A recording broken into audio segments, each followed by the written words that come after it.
Buenos días a todas las niñas del Colegio Santa María de Ubaté. Me enorgullece y me alegra saber que tienen un programa STEM, que están aprovechando, que están aprendiendo y están desarrollando habilidades para la cuarta revolución industrial, lo que les va a permitir emplearse, hacer sus propios emprendimientos. Espero sigan adelante con este programa y quedan comprometidas conmigo a invitarme a la graduación de su programa, que me muestren las soluciones que han desarrollado, que han construido y lo que han aprendido. Voy a proceder a leer 2 páginas del libro de 100 años de soledad de nuestro gran escritor Gabriel García Márquez. Por esa época murió Visitación. Se dio el gusto de morirse de muerte natural, después de haber renunciado a un trono por temor al insomnio, y su última voluntad fue que desenterraran de debajo de su cama el sueldo ahorrado en más de 20 años, y se lo mandaran al coronel Aureliano Buendía para que siguiera la guerra. Pero Úrsula no se tomó el trabajo de sacar ese dinero, porque en aquellos días se rumoreaba que el coronel Aureliano Buendía había sido muerto en un desembarco cerca de la capital provincial. Anuncio oficial, el cuarto en menos de 2 años. Fue tenido por cierto durante casi 6 meses, pues nada volvió a saberse de él. De pronto, cuando ya Úrsula y Amaranta habían superpuesto un nuevo luto a los anteriores, llegó una noticia insólita. El coronel Aureliano Buendía estaba vivo, pero aparentemente había desistido de hostigar al gobierno de su país y se había sumado al federalismo triunfante en otras repúblicas del Caribe. Aparecía con nombres distintos cada vez más lejos de su tierra. Después había de saberse que la idea que entonces lo animaba era la unificación de las fuerzas federalistas de la América Central, para barrer con los regímenes conservadores desde Alaska hasta la Patagonia.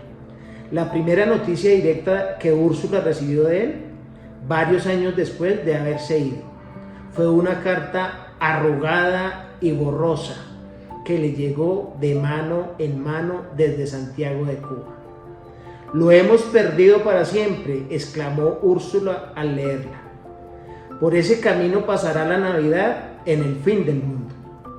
La persona a quien se dijo que fue la primera a quien mostró la carta era el general conservador José Raquel Moncada, alcalde de Macondo desde que terminó la guerra. «Este Aureliano», comentó el general Moncada, «lástima que no sea conservador. Lo admiraba de veras, como muchos civiles conservadores. José Raquel Moncada había hecho la guerra en defensa de su partido y había alcanzado el título de general en el campo de batalla. Aunque carecía de vocación militar, al contrario, también como muchos de sus copartidarios, era antimilitarista. Consideraba a la gente de armas como holgazanes sin principios, intrigantes y ambiciosos, expertos en enfrentar a los civiles para medrar en el desorden. Inteligente, simpático, sanguíneo, hombre de buen comer y fanático de las peleas de gallos. Había sido en cierto momento el adversario más temible del coronel Aureliano Buendía. Logró imponer su autoridad sobre los militares de carretera en un amplio sector del litoral. Cierta vez en que se vio forzado por conveniencias estratégicas a abandonar una plaza a las fuerzas del coronel Aureliano Buendía, le dejó a este 2 cartas. En una de ellas, muy extensa, lo invitaba a una campaña conjunta para humanizar la guerra. La otra carta era para su esposa, que vivía en territorio liberal, y la dejó con la súplica de hacerla llegar a su destino.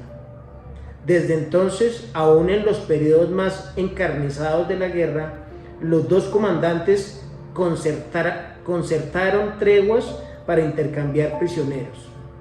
Eran pausas con un cierto ambiente festivo que el general Moncada aprovechaba para enseñar a jugar ajedrez al coronel Aureliano Buendía. Se hicieron grandes amigos, llegaron inclusive a pensar en la posibilidad de coordinar a los elementos populares de ambos partidos para liquidar la influencia de los militares y los políticos profesionales e instaurar un régimen humanitario que aprovechara lo mejor de cada doctrina. Cuando terminó la guerra, mientras el coronel Aureliano Buendía se escabullía por los desfiladeros de la subversión permanente, el general Moncada fue nombrado corregidor de Macondo. Visitó su traje civil, sustituyó a los militares por agentes de la policía desarmados, hizo despertar las leyes de amnistía y auxilio a algunas familias de liberales muertos en campaña. Consiguió que Macondo fuera erigido en municipio y fue por tanto su primer alcalde, y creó un ambiente de confianza que hizo pensar en la guerra como una absurda pesadilla del pasado. El padre Nicanor, consumido por las fiebres hepáticas, fue reemplazado por el padre coronel, a quien llamaban el Cachorro, veterano de la Primera Guerra Federalista. Bruno Crespi, casado con Amparo Moscote, y cuya tienda de juguetes e instrumentos musicales no se cansaba de prosperar. Construyó un teatro que las compañías españolas incluyeron en sus itinerarios. Era un vasto salón al aire libre, con escaños de madera, un telón de terciopelo con máscaras griegas y 3 taquillas en forma de cabezas de león, por cuyas bocas abiertas se vendían los boletos. Fue también por esa época que restauró el edificio de la escuela. Se hizo cargo de ella don Melchor Escalona, un maestro viejo mandado de la Ciénaga, que hacía caminar de rodillas en el patio de caliche a los alumnos desaplicados y les hacía comer ají picante a los lenguaraces. Con la complacencia de los padres Aureliano II y José Arcadio II, los voluntariosos gemelos de Santa Sofía de la Piedad fueron los primeros que se sentaron en el salón de clases con sus pizarras y sus guises y sus jarritos de aluminio marcados con sus nombres. Remedios, heredera de la belleza pura de su madre, empezaba a ser conocida como Remedios, la Bella. A pesar del tiempo, de los lutos superpuestos y las aflicciones acumuladas, Úrsula se resistía a envejecer.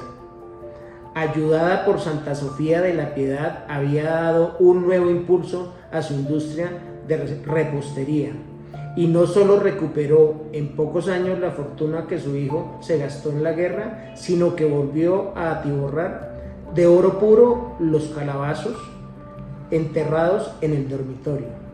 Mientras Dios me dé vida, solía decir, no faltará la plata en esta casa de locos. Así estaban las cosas cuando Aureliano José desertó de las tropas federalistas de Nicaragua. Se enroló en la tripulación de un buque alemán y apareció en la cocina de la casa, macizo como un caballo, prieto y peludo como un indio, y con la secreta determinación de casarse con Amaranta.